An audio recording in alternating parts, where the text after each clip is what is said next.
There's this story in the Bible where Jesus has been fasting for 40 days and he's out in the wilderness, and Satan comes and tries to tempt him. And the first way that he tempts him is by saying, take these stones and command them to become bread. You're hungry, command them, you deserve this.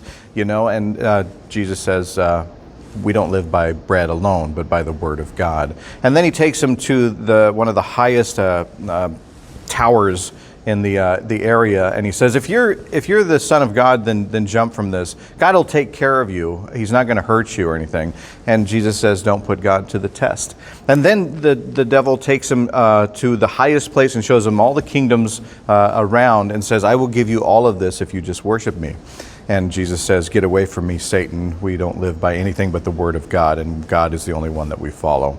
Those are good examples of the fact that we often think, if you just take the bread, command these things, it's about entitlement. It's about you deserve this. And we often, in our society, we often think that we're entitled to stuff. And following Jesus never means entitlement. It actually means submission and inclusion and servanthood and things like that. And that's what Jesus is saying by following the word of God. He knows that he's a servant. He knows that there's a sacrifice. He knows that it's about not just about him, but about others.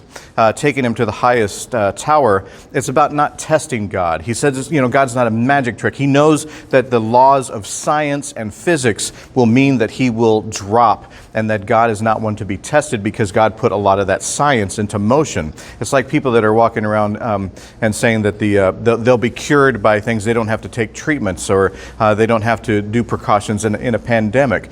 Don't put God to the test. Use the things that God has given us in this world to work for you, like the science and things like that. And then it's about worshiping Satan and all of this stuff. He's saying, Jesus is saying it's not about the things of this earth and of the world. About we don't get our satisfaction through power and through greed and about owning kingdoms and everything like that. It's not about us being prideful of our country or things. We can be prideful, but it's not the thing that we worship. The thing that we worship is the one that tells us that everyone is invited to the kingdom of heaven. That Christ is here for everybody. He looked at all of the kingdoms and he said, I don't own this. You following the kingdoms of the earth are not following me. Following me means something so much bigger, and it means loving God, loving yourself, and loving your neighbor. That's what it all means.